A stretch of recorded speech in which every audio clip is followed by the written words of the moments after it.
Hello, everybody. It is Thursday, February 26th, and welcome back to the Nick Watkins Show. I'm Nick Watkins. Let's get into it. We'll start with the Warriors.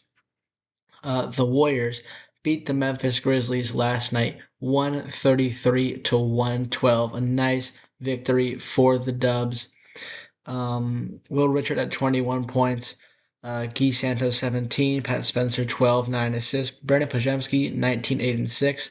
Pods has been getting rebounds lately. GP2 had 19, Al had 10, Moody 14, and QP had 12. No Draymond in this one. No Anthony Melton. No Porzingis. And then still no Curry either one. And of course Jimmy Butler. So shorthanded victory for the Warriors last night.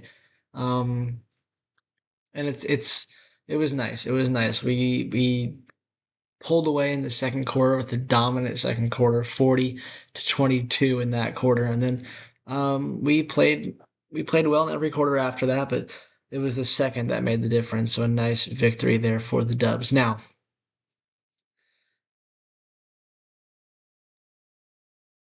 there are, let's see, I'm trying to figure out the right word to use for this one, where you know I'm trying to figure out what to say because like I don't like overreact about this win to not take it seriously, to not get super excited about it. Okay, we'll go with that. We'll go with that. There are three reasons that I'm not super excited. That's not the right word. What is the right word? Overexcited?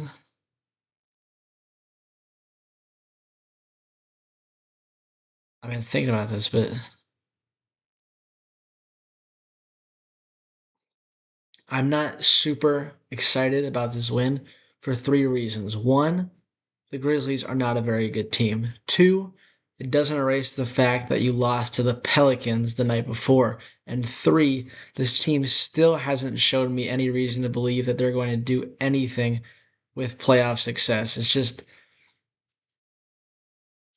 just doesn't seem like this team right now, and granted Steph Curry isn't playing, but it doesn't seem like this team is going to do anything of note in playoffs or whatever. It's like the team as it is right now is not good enough to win a playoff series, let alone multiple ones to make it to a championship. So that's why I'm not going crazy about this win. It is a good win. It is good that we got back to 500 after the All-Star break, but I'm not jumping up and down with excitement because we won this game. We were supposed to win it and we did. There we go. That's it. That's all I have to say about that. Um Other action from around the league: the Pistons beat the Thunder. That's a incredible game. That could be a potential finals matchup as well. So the Pistons just played the Spurs and the Thunder back to back. Lost to the Spurs, beat the Thunder. Cade Cunningham had 29-13. SGA did not play in this one. Neither did Chet Holmgren, so that could be a part of the reason why. And neither did Jalen Williams. So the big three for the Thunder, all out, but the Pistons managed to beat them. The Spurs also beat the Raptors 110 to 107, and then the Bucks beat the Cavs 118 to 116. So those were some other finals from yesterday. Warriors do not play today. Um, but that's why we're gonna switch gears now. We're gonna talk about the Sharks. We'll talk about the Sharks now. The Sharks return to action tonight for the second half of their season, and I am super excited, super ready to go. I am looking forward to watching Sharks hockey again. I missed this team over the Olympic break, and I'm so happy that they're back. And I really expect great things from the Sharks in the second half. And that might be too much to ask for, but the playoffs are not unrealistic. And if we just play well down the stretch, we can make it. And then who knows what can happen then. So the first game here is against the Calgary Flames. The Flames have somehow kind of been our kryptonite. I mean, we've played them twice, and both times they outshot us in just a unbelievable way. It's unreal Like they had like 40 shots and we had like 10 in one point in the game, and for both of those games. So the key here is going to be playing defense against the Flames because they're not even that good of a team. We played them 3 times actually. The first game we lost 2-0. They had 36 shots. We had 16. It's like I said, they outshot us. The second game, we actually won this one 6-3 at home. So even though we did get outshot, we still beat them. So that was good. And then the next one, 3-2 in Calgary. They had 42. We had 25, and they just dominated.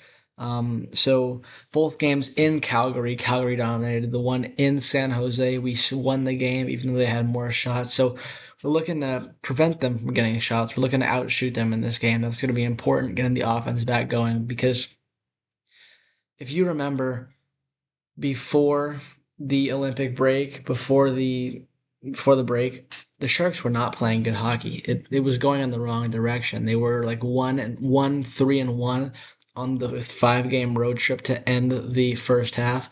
It was not encouraging, and I think the break came at a great time for the Sharks because we really needed it. We were not playing good hockey, and it was important to reset. And I think we can put that in the rearview mirror and focus on the schedule we have ahead. And I do want to talk about that because the reason I don't think the playoffs are out of reach for the Sharks are because they have the easiest remaining schedule out of all the teams in the NHL remaining.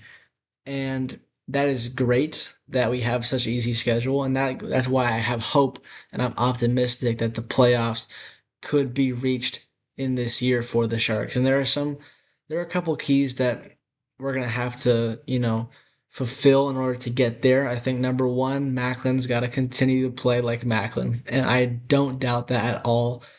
I I think he could even play better coming back from the Olympics, but we just got to throw that out there because most of our success has been from him, and even though it's 99% chance that he's going to continue to play like Macklin Celebrini. We just got to say that if he doesn't, then that's bad news. He will, though. I mean, come on, he will. But um, that's the reason, so we got to throw it out there. The next reasons are not as secure and happening, but they still need to happen for us to make the playoffs. The goaltending's got to be the goaltending has to be consistent for us to make the playoffs. We have Nedeljkovic and Askarov who have very good amount of they have potential to be great goalkeepers, especially Askarov. He flashes brilliance in some of his outings, but the other outings are not good, and it's just too inconsistent for our goalies. Either one of the goalies is playing well and the other isn't, or they're both playing kind of mediocre. And if you're going to make a deep playoff run in the cup, you know, if you're going to make a run, you need elite goaltending. And both of these players, both of our goalkeepers have they can be elite, but will they? That's the question. And especially for Askarov, who's kind of been slumping as of late, we're gonna need great goaltending if we're gonna make it. And then one more thing, I think we're gonna need somebody.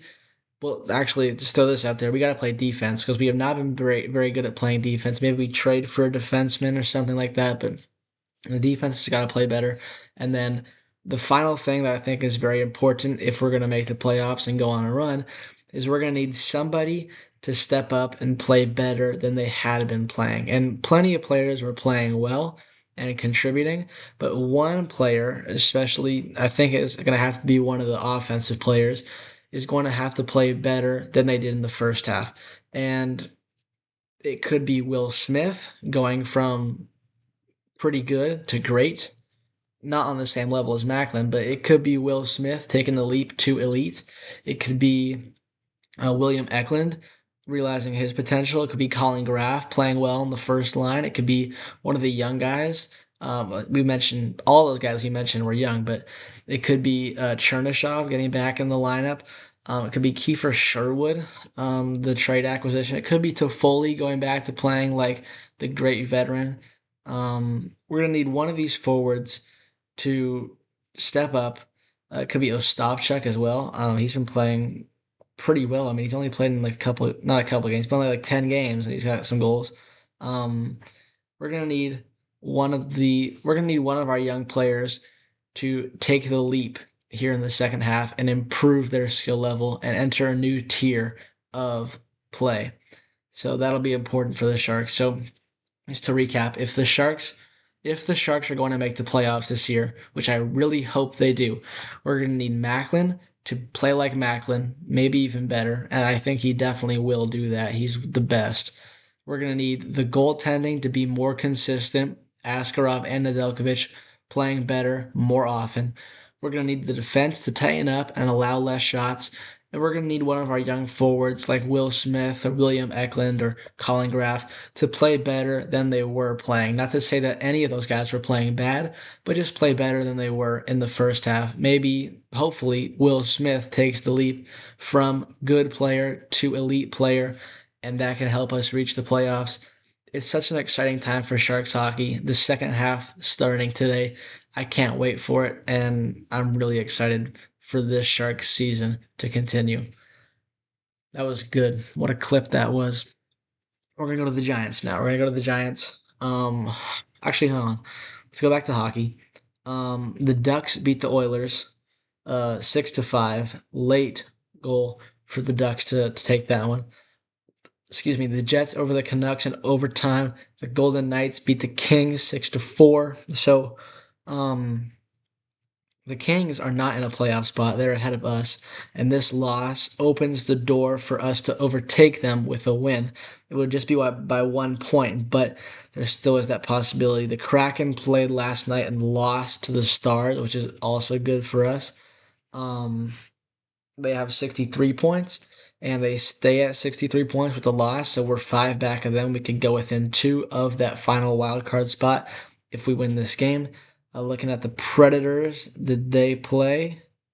No, they didn't. So the teams ahead of us playing, the teams that close ahead of us that are playing, we got the Predators go take on the Blackhawks, the Kings and the Oilers. So the Kings on a back-to-back.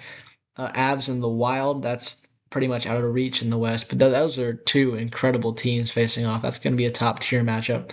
And then the Kraken and the Blues.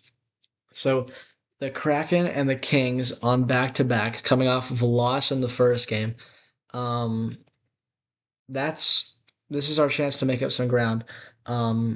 If they lose, of course, they would have to lose or tie, or not tie, but lose. They would have to lose or lose in overtime. Um, and then we can make up some ground here, but it's going to be important with our easy schedule. We got to be able to do it. So let's talk about the Giants now, who unfortunately lost their first spring training game yesterday to the Milwaukee Brewers. This was a weird game.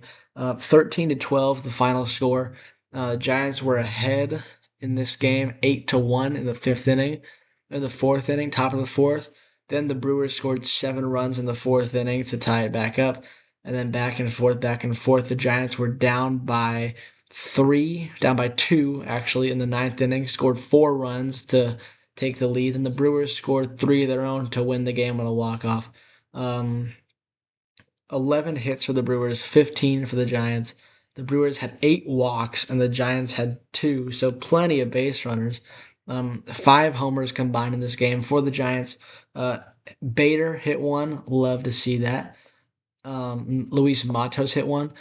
And the last one went to Bryce Eldridge, who went opposite field for his first spring training home run.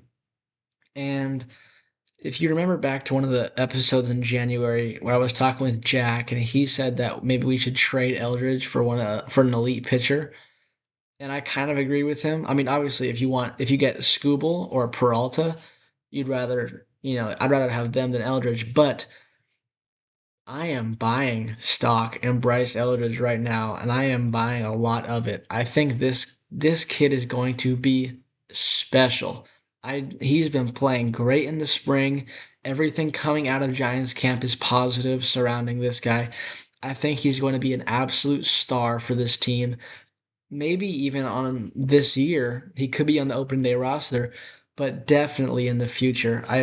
I think Bryce Eldridge is going to be a superstar, and I am buying stock in him now because I believe in Bryce Eldridge. I believe in Bryce Eldridge, and I think he's the future. So there you go. Now, as for pitchers, Adrian Hauser, he pitched. He was the starter. He gave up a home run, also two other hits and a walk, but he went 2 innings and just gave up the one. Um, I don't know how to say this. Margevicius. He got the loss in this one. He got 4 runs in the ninth. Tristan Beck, he gave up 2 runs over an inning and 2/3. That's not very good. Other pitchers, we had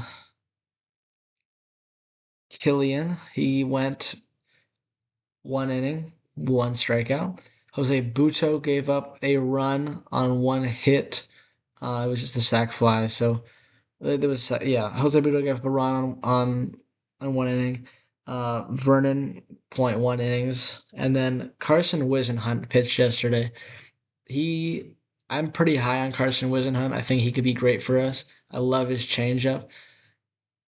He gave up 5 runs yesterday, and the in just 1 inning. And I think the scariest part about it is he gave up 4 walks in this inning. Only 1 hit. He only gave up 1 hit and allowed 5 runs.